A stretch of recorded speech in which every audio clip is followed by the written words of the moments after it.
I agree with that, but it's when you get into the government forcing adults not to engage in behavior that has no externalities that I have a problem with. Why? Because once the government can participate in forcing behavior that has no externalities, then there's no limiting principle. Sure, so? Well, you slide into tyranny pretty quickly that way, it seems. True.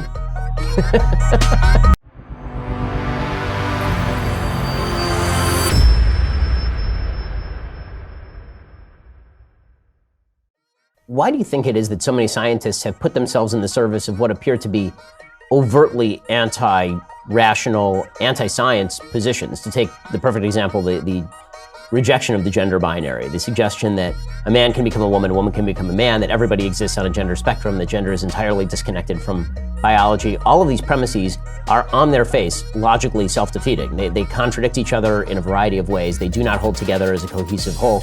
And yet you will see people who purport to be scientists either overtly say that the science ought to be ignored, we've had people do that on this program, or proclaim loudly that the science actually backs this idea, even though they have yet to provide any study that suggests that gender is separate from biology.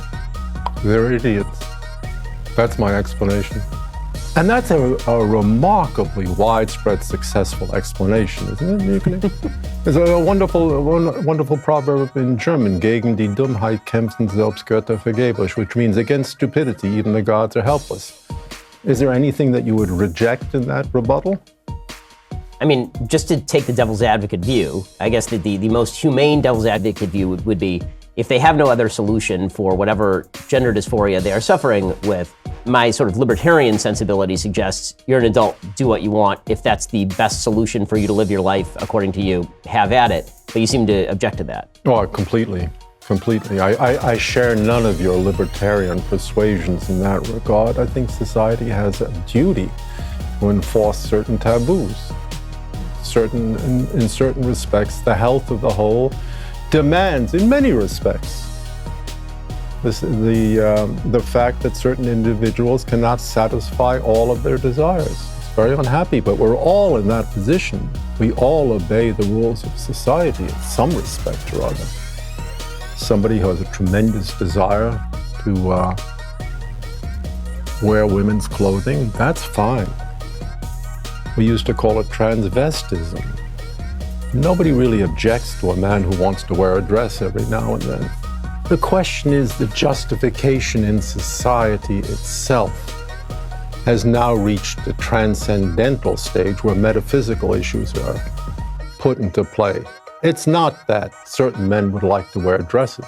It is that they are claiming a philosophical entitlement to be considered women, legitimately.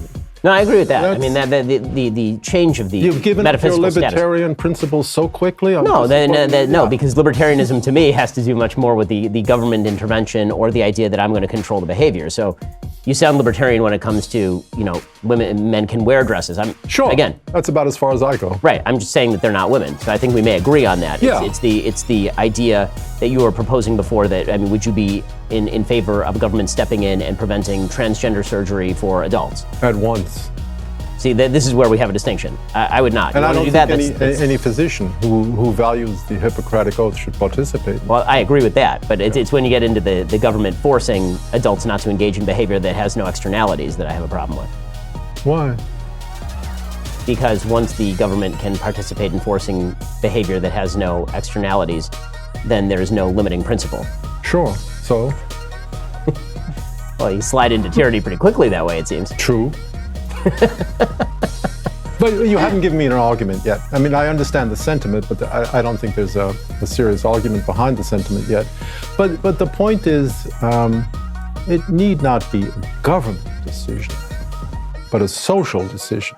For example, in terms of the ancient structure of violation and taboo. And what we're seeing now in the West is a crumbling of any number of taboos, some silly, but some very important.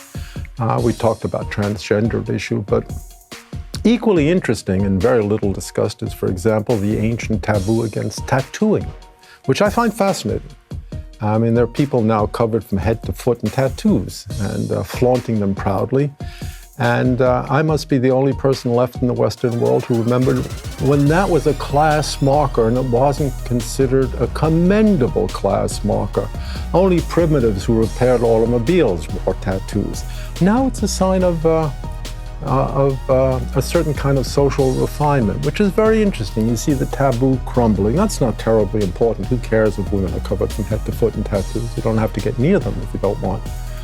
But one tattoo crumbles in one part of the social world, another tattoo crumbles, and another taboo crumbles in another part of the social world. And the structure, far from being free of taboos, puts the taboos in a different place. For example, free speech. I don't know whether you're aware of it, but free speech is relentlessly under attack.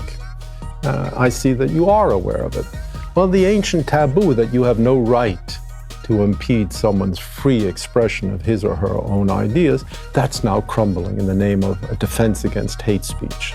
I'm the last defender of hate speech in the Western world, by the way. I'm all in favor of hate speech, as you may have learned from reading my book. But the taboo goes up in one place, it crumbles in another place.